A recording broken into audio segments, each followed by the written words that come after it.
Hi everyone. We're here to celebrate the birthday of the composer Johann Sebastian Bach. Right now, you're listening to Bach's Cello Suite No. 1 in G major, Prelude. Let's explore some of his other masterpieces.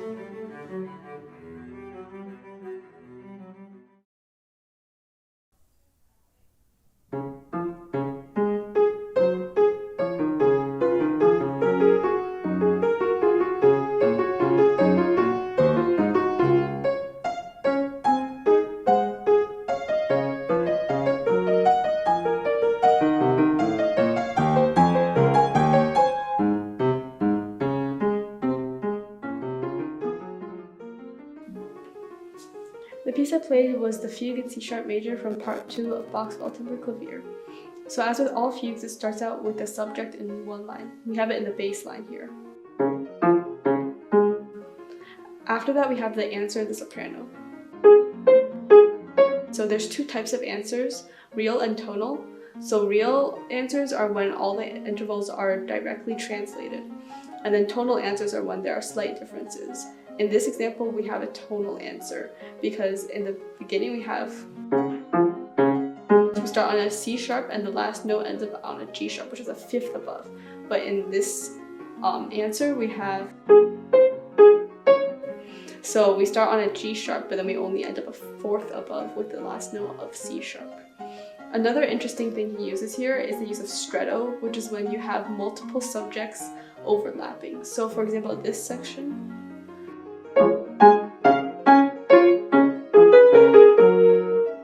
so if I reduce this down to just the subjects and get rid of all other voices, we have. So as you hear, a lot of the times you have two voices going at the same time, but they're both in the subject.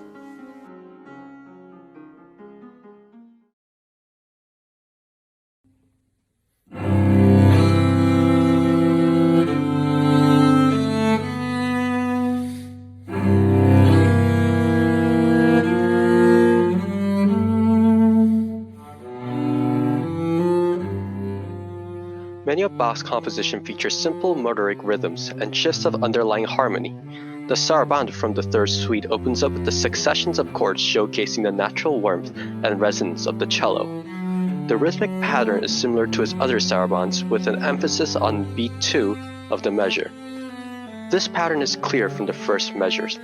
It starts with the C major chord with the value of one quarter note followed by a dotted 8/16 rhythm with the shift from C major chord to a dissonance with DC. This is finally resolved with the implied G major dominant chord. This sense of second beat emphasis occurs many times throughout the sarabande.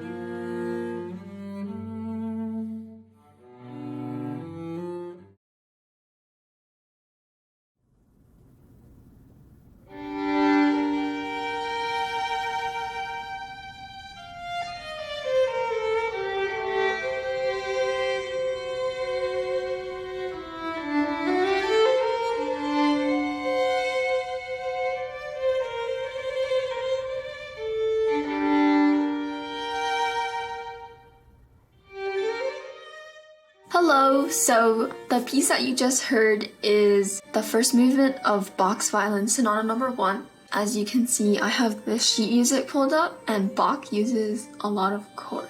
But he also uses a lot of non-choral tones, which are notes that you wouldn't normally see in a chord. Let's start with the first beat. So the first beat is a G minor chord. The choral tones are G, B flat, and D.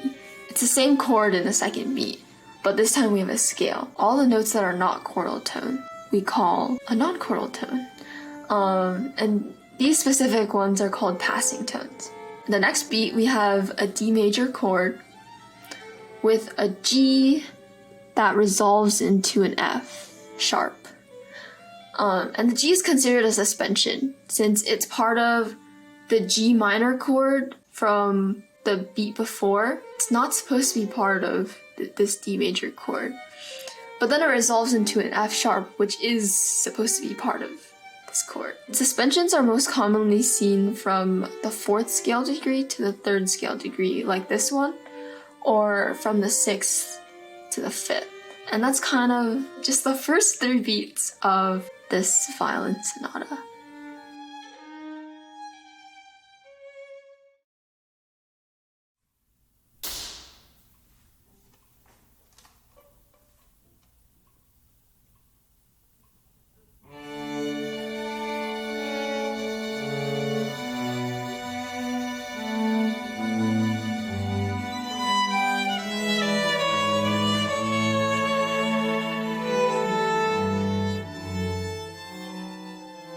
Johann Sebastian Bach was born on March 31st, 1685 in Germany. Today is his 336th birthday. His father taught him violin, but unfortunately both of his parents passed away when he was 10. So his brother, Johann Christoph Bach, taught him how to play the organ. While his vocal skills were also recognized, his skills on the organ led him to become an organist at various churches and later an organist at the court of Duke Wilhelm Ernst, where he composed Toccata in D minor. During this part of his career, he also got married and had 7 children, 2 of which became composers like their father, Wilhelm Friedmann Bach and Carl Philipp Emanuel Bach.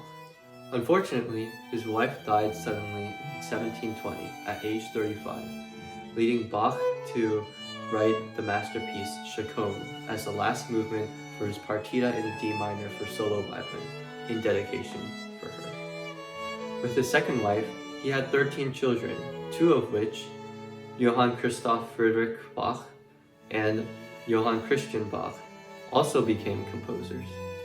Later, Bach became the conductor of a court orchestra, the choir leader for 2 churches in Germany, and even the recipient of a diamond ring from the Crown Prince Frederick of Sweden.